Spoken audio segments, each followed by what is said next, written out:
Good evening to all of you. Today we will discuss mole fraction for class 11.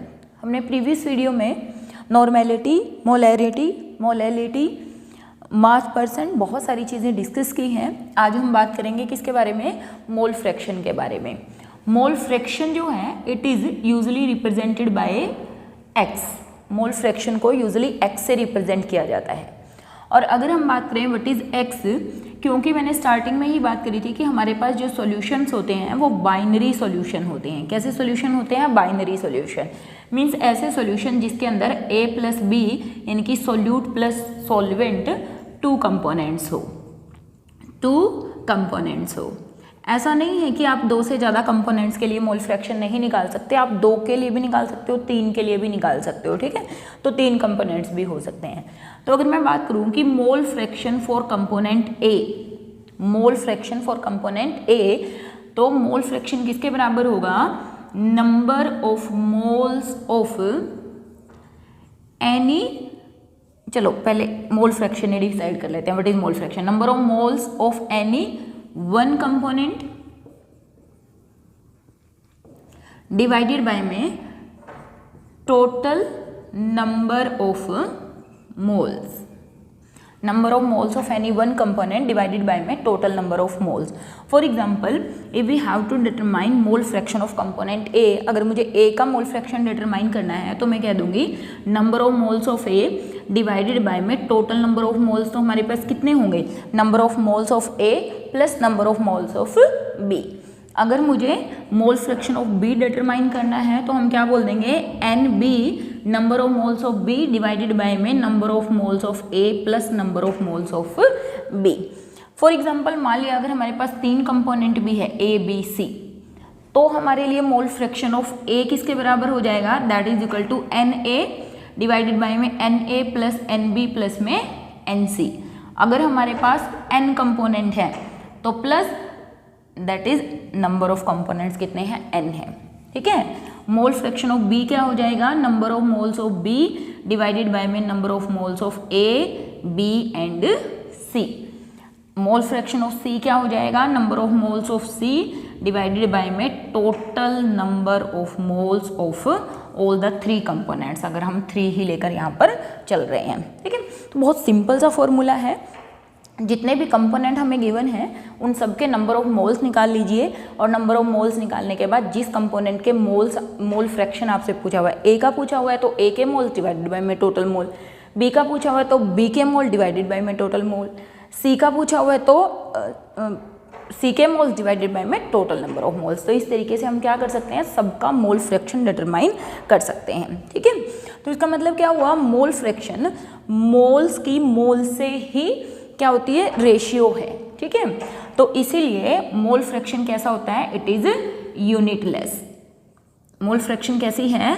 It is unitless quantity, क्योंकि मोल से moles की unit क्या हो जाएगी? Cancel out हो जाएगी, तो इसकी कोई यूनिट नहीं होती है. ठीक है, सेकेंड इंपॉर्टेंट बात क्या है कि अगर मेरे पास टू ही कंपोनेंट्स हैं ए एंड बी, तो mole fraction of A plus mole fraction of B is always equal to 1. Means sum of mole fraction of all the components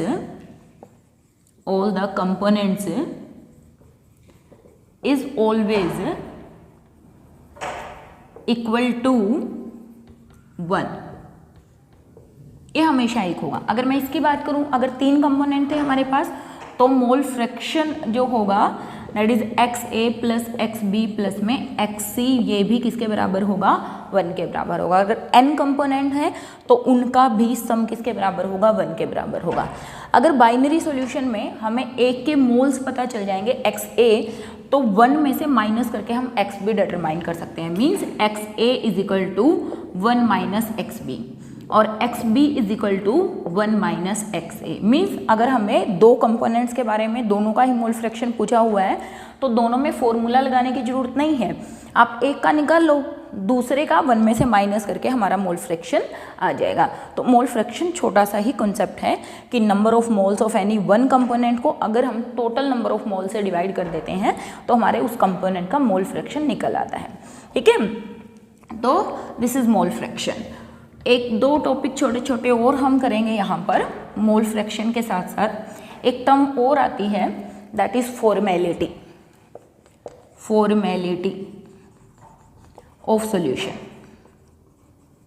बच्चे अगर मैं फॉर्मेलिटी ऑफ सॉल्यूशन की बात करूँ तो फॉर्मेलिटी वैसे तो बिल्कुल नॉर्मेलिटी जैसा ही होता है, सिर्फ डिफरेंस क्या है फॉर्मेलिटी और मोलैरिटी जैसा, नॉट नॉर्मेलिटी, मोलैरिटी जैसा। फॉर्मेलिटी और मोलैरिटी में डिफरेंस सिर्फ इतना है कि हम जो फॉर्मेलिटी निकालते हैं वो हम आयोनिक कंपाउंड्स के लिए निकालते हैं और मोलैरिटी हम नॉर्मल सॉल्यूशंस के लिए निकाल देते हैं जो आयोनिक नहीं होते। तो फॉर्मेलिटी का मतलब क्या होता है, number of moles, number of formula mass of solute divided by में volume of solution in litre. Number of formula mass of solute divided by में volume of solution, that is formality of the solution. Formality किसके लिए निकालते हैं, it is determined for ionic compound, it is determined for ionic compounds। ionic compounds में मान लिया NaCl है, ठीक है, KCl है, KNO3 है, इनके केस में ये आयनाइज हो जाएंगे लाइक दिस, ऐसे, ठीक है।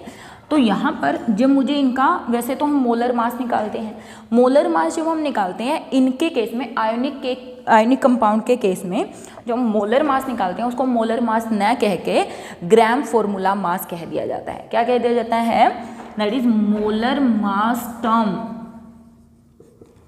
Is not used to find out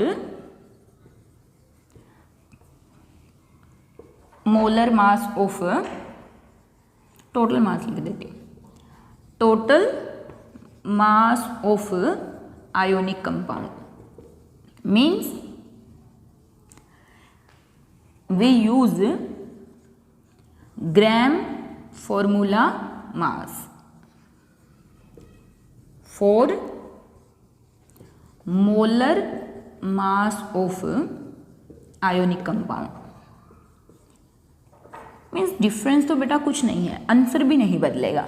अगर आप मेरे से यहाँ से बात करें तो मैं कह दूंगी 23 प्लस 35.5 यानी कि टोटल कितना हो गया 58.5, ठीक है, 58.5।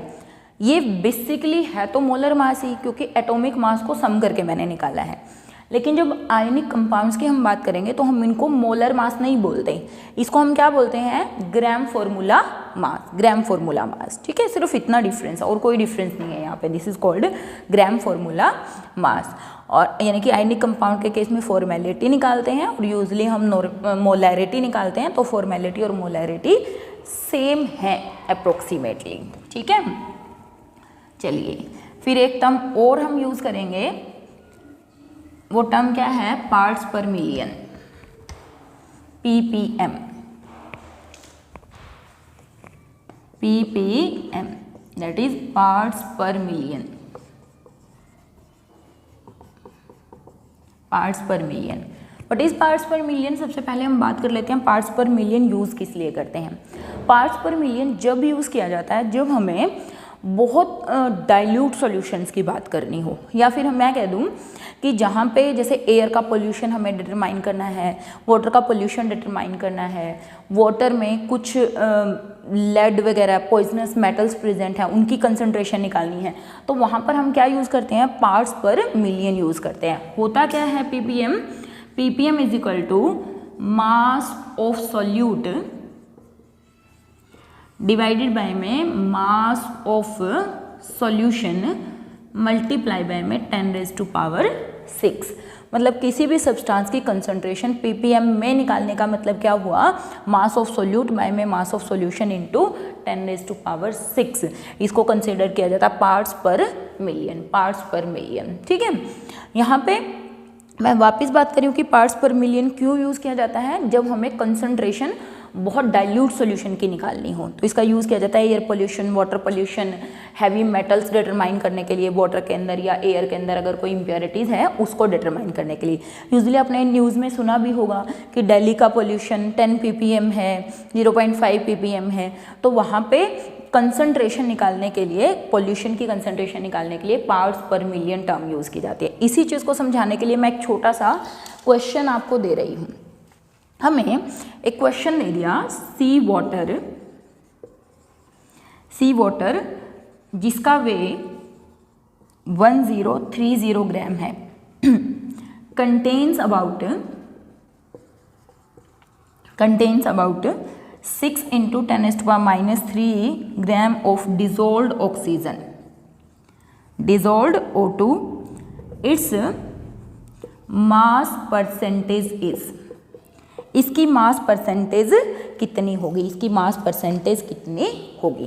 देखो सीधी सी बात है, अगर मैं मास परसेंट ऐसे निकालूं, O2 इतनी है, ओबियस है ये क्या हुआ। और एक और चीज़, ppm मैंने लिखा मास of solute, mass of solution, ppm में यहाँ पर वॉल्यूम बाय वॉल्यूम भी हो सकता है, volume of solute, volume of solution, यहाँ पे मास ऑफ सोल्यूट बाय में वॉल्यूम ऑफ सोल्यूशन भी हो सकता है। जैसे हमने मास परसेंटेज किया था, weight by weight, wait by volume, volume by volume, ये भी ppm भी तीनों ही टर्म्स में यूज़ किया जा सकता है। जब एयर का पोल्यूशन निकालते हैं तो वॉल्यूम बाय वॉल्यूम के टर्म में निकालते हैं।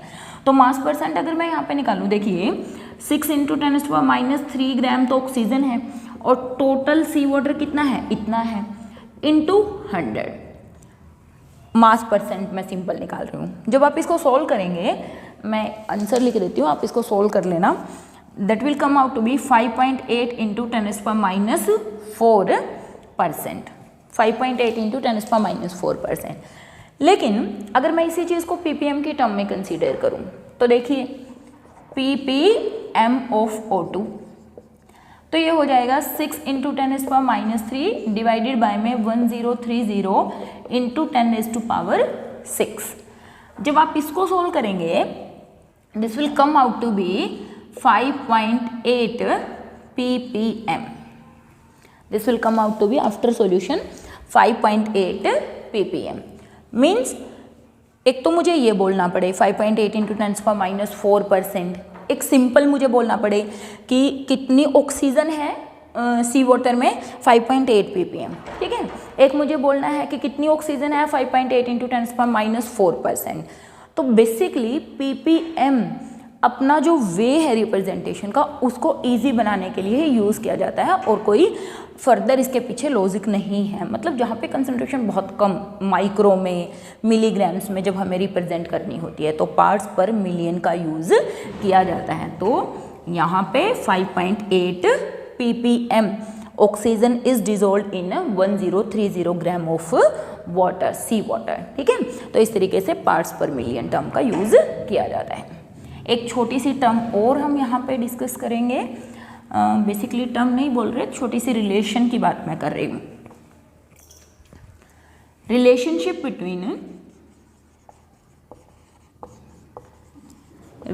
बिटवीन किसकी बात करें हम, molarity and normality with mass percentage, mass percent को मैं P से रिप्रेजेंट कर देती हूँ, एंड डेंसिटी, डेंसिटी को हम D से रिप्रेजेंट कर देते हैं। यूजुअली डेंसिटी को ऐसे रो से रिप्रेजेंट किया जाता है, लेकिन मास परसेंट को मैंने P से रिप्रेजेंट कर दिया, इसलिए मैं यहाँ पे डेंसिटी को D ले रही हूँ, ठीक है। तो अगर हम बात करें मोलैरिटी जो होती है उसका डेंसिटी और मास परसेंट से क्या रिलेशन होता है। डेंसिटी होती है mass percent into density into 10 divided by में molar mass of solute, molar mass of solute, this is mass percent multiply by में डेंसिटी मल्टीप्लाई बाय में 10 डिवाइडेड बाय में molar mass of solute, molar mass of solute. अगर हम यहाँ पे बात करें नॉर्मेलिटी के साथ क्या रिलेशन होती है, नॉर्मेलिटी के साथ रिलेशन होती है mass percent into density divided by में equivalent mass of the solute, that is EB, equivalent mass of the solute, that is relationship with normality. अगर मैं स्ट्रेंथ की रिलेशनशिप बताऊं, स्ट्रेंथ क्या होता है, नॉर्मेलिटी इनटू इक्विवेलेंट वेट भी होता है। स्ट्रेंथ क्या होता है, नॉर्मेलिटी इनटू इक्विवेलेंट वेट के बराबर भी होता है। तो एक फॉर्मूला और होता है जो कि हम मोलैरिटी के लिए यूज़ करते हैं, that is molarity is equal to weight by volume percent into 10 divided by में मोलर मास ऑफ सॉल्यूट। तो हमारे पास ये 3 फॉर्मूला हो गए एक्स्ट्रा, जो हमें कहीं पर ज़रूरत पड़ेगी तो हम इनका यूज़ कर लेंगे, जहाँ पे E B equivalent mass of solute, M B molar mass of solute, M B molar mass of solute, P percentage concentration, mass percent, density और मल्टीप्लाई बाय में 10। तो ये 3 फॉर्मूला है। अब हम 1-2 क्वेश्चन करेंगे किससे related, that is related to mole fraction. 1 और 2 questions related to mole fraction, ताकि आपको मोल फ्रैक्शन क्लियर हो जाएगा। क्वेश्चन है, a solution is 25% H2O, 25% ethanol, ethanol होता है C2H5OH, and 50% acetic acid means CH3COOH। Solution have 25% H2O, 25% this and this. Find out mole fraction of each component. Mole fraction of each component. हर एक component का mole fraction find out कीजिए। देखिए बच्चा, सबसे पहले हमें परसेंटेज का मीनिंग मालूम है। हमें ये मालूम है 25% H2O का मीनिंग क्या है, 25 gram of H2O in 100 gram of solution. इसका मीनिंग बाय मास है। ये सब क्या है, बाय मास गिवन है क्वेश्चन में, ठीक है। इसका मीनिंग क्या है, 25 gram of ethanol in 100 gram of solution. इसका मीनिंग क्या है, 50 gram of CH3COH in 100 gram of the solution. तो मीन्स इन सब का गिवन मास हमें प्रोवाइडेड है। Given mass of H2O is equal to 25 gram, given mass of ethanol is equal to 25 gram and given mass of CH3COOH is 50 gram. अब molar mass की बात कर लें। Molar mass of water is equal to 18 होता है। Ethanol का determine करिए। Carbon क्या हो गए, 2, एक कार्बन का 12 होता है, तो 2 का कितना हो गया 24 प्लस 5 और 1 6, 30 प्लस 16 कितना हो गया 46 ग्राम।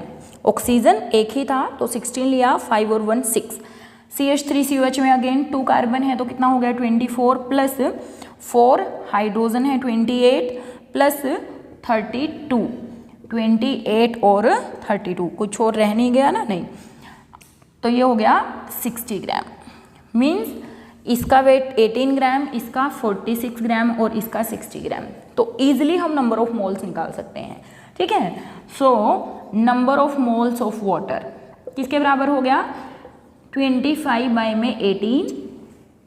Number of moles of C2H5OH किसके बराबर हो गया है 25 बाय में 46। नंबर ऑफ मोल्स का फॉर्मूला ये होता है ना, गिवन मास बाय में molar mass, given mass by में मोलर मास। और number of moles of CH3COH क्या हो गया बेटा 50 डिवाइडेड बाय में 60। यहाँ से तीनों के नंबर ऑफ मोल्स निकल जाएंगे कैलकुलेट करने के बाद। अब हमें क्या फाइंड आउट करना है, मोल फ्रैक्शन। हमें क्या फाइंड आउट करना है, मोल फ्रैक्शन। देखो इजी वे तो है, आप इन सबको कैलकुलेट कर लीजिए पहले, ठीक है। अदरवाइज अगर मुझे निकालना है मोल फ्रैक्शन ऑफ वाटर तो मैं क्या लिखूंगी 25 by 18 number of moles of water, number of moles of water divided by में number of moles of water plus number of moles of ethanol plus number of moles of acetic acid, ठीक है।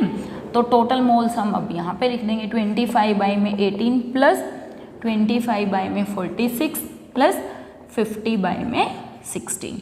तो यहाँ से हमारा मोल fraction of क्या निकल जाएगा, water. Similarly mole fraction of C2H5OH जब हम लिखेंगे तो ये है 25 बाय में 46 मोल किसके, इथेनॉल के, डिवाइडेड में ये सब टोटल मीन 25 बाय में 18 प्लस 25 बाय में 46 प्लस 50 बाय में 60। इन दोनों का निकाल के आप क्या कर सकते हो, 1 में से माइनस कर सकते हो, क्योंकि हमने कहा था तीनों जो कंपोनेंट्स होते हैं उनका मोलर मास का सम जो होता है वो किसके बराबर, उनके मोल फ्रैक्शन का सम किसके बराबर होता है, 1 के बराबर होता है। या सिंपल निकाल भी सकते हैं, तो mole fraction of acetic acid कैसे निकाल देंगे, number of moles of acetic acid यानी कि 50 बाय में 60 डिवाइडेड बाय में टोटल 50 बाय में 60 प्लस 25 बाय में 18 प्लस 25 बाय में 46। इसको आप सोल्व कर लीजिएगा तो यहाँ से तीनों के मोल्स निकल जाएंगे। देखो यहाँ से तो बहुत कॉम्प्लिकेटेड कैलकुलेशन हो जाएंगी, कोशिश करिए यहाँ पे फटाफट मोल्स निकाल लीजिए कैलकुलेट करके, और फिर उन मोल्स को एक बार टोटल कर लीजिए। नीचे तो हमेशा टोटल हो जाएगा, ऊपर मोल बाय में टोटल, इसके मोल्स बाय में टोटल, इसके मोल और बाय में टोटल। तो इस तरीके से हम क्या निकाल सकते हैं, number of moles of any component. एक क्वेश्चन और ले लेते हैं छोटा सा रिलेटेड टू मोल फ्रैक्शन ही। क्वेश्चन है 2.82 ग्राम ऑफ ग्लूकोज जिसका मोलर मास 180 ग्राम होता है, are is dissolved in 30 gram of water, is dissolved in 30 gram of water.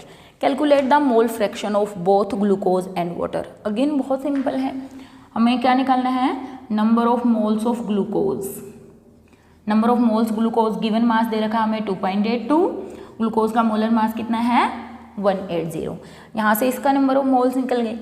Number of moles of water कितना हो जाएगा 30, और H2O का मोलर मास कितना होता है 18। ये number of moles of glucose हो गए, ये नंबर ऑफ मोल्स क्या हो गए, वाटर हो गए। ठीक है, इनको सोल्व कर लीजिएगा। यहाँ पे हमें क्या निकालना है, दोनों का मोल फ्रैक्शन। तो अगर मैं बोलूँ मोल fraction of water that will be 30 by 18 divided by में टोटल 30 बाई 18 प्लस 2.82 बाई में 180। यहाँ से मोल्स ऑफ वाटर निकल जाएंगे, यहाँ से मोल्स ऑफ वाटर निकाल के उसको 1 में से अगर हम माइनस कर देंगे तो हमारे क्या आ जाएंगे, number of moles of glucose, या simple number of moles of glucose निकाल लीजिए, that will be equal to 2.82 divided by में 180 and 30 by में 18 plus 2.82 by में 180। तो मोल फ्रैक्शन का कंसेप्ट बहुत सिंपल है बेटा। इस चैप्टर में वैसे तो बहुत सारे फॉर्मूला हैं, try to learn maximum formula जिससे आपको मोल कॉन्सेप्ट थोड़ा सा इजी लगे। प्रैक्टिस कीजिए, जितनी ज़्यादा प्रैक्टिस करेंगे उतना ज़्यादा मोल कॉन्सेप्ट आपको याद होता रहेगा, ठीक है ना, आपको समझ आता रहेगा। लेकिन अगर आप डेली का काम डेली नहीं करेंगे तो आपको बहुत प्रॉब्लम क्रिएट होगी आगे चल के। मिलते हैं नेक्स्ट वीडियो में। Have a nice